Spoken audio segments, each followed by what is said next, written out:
mental health. Studies show kids spend only 4 to 7 minutes a day of unstructured play outside versus an average of 7.5 hours on electronic media. And the pandemic, as you can imagine, has made this problem even worse. CBS News correspondent Jan Crawford is joining us now with a preview. Jan, thank you so much for being with us.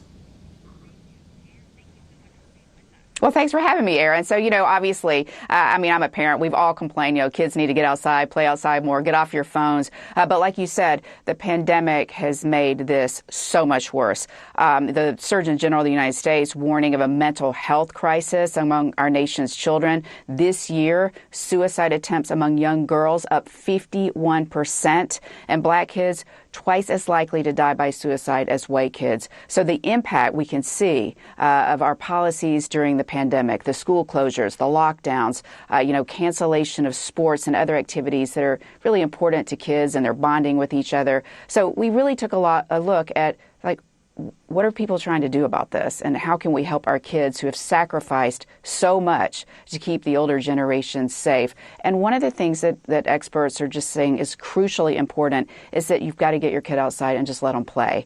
The benefits of nature and being outside are well documented. Blood pressure goes down, diabetes, attention deficit disorder, all lowers with some time outside. It sounds kind of simple, but it works. And so we really spent a lot of time with a group here that has got some innovative programs to get kids out into nature. And we talked to two awesome young women who have been working on this and doing rope climbing and planting trees, all getting outside, and what an impact that has had on their confidence and their mental health and their excitement about their future as they're getting ready to head off to college.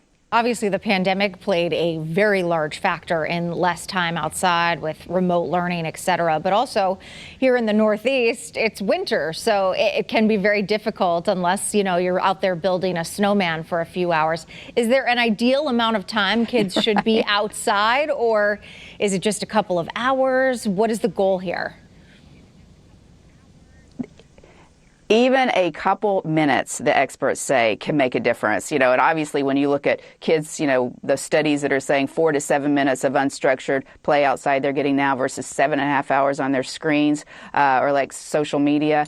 That's pretty stark. So they're saying even just a few minutes to get them outside, the healing powers of nature, as they put it, really start to take effect. And as you said, think about this. During the pandemic, the message to kids was don't go outside. Here in D.C., they shut down playgrounds. They took rims off, the basketball hoops. Kids were not allowed to go outside and play. And so they spent all this time in their rooms for the last year or so.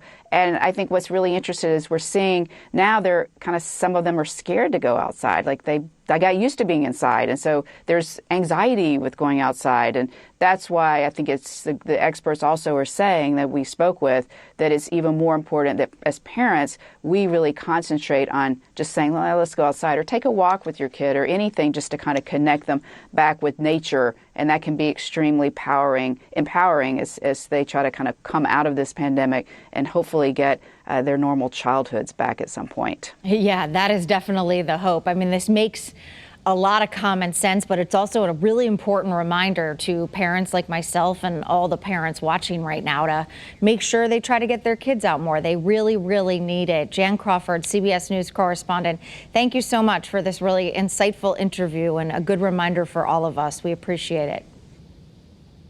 And be sure to catch Jan's full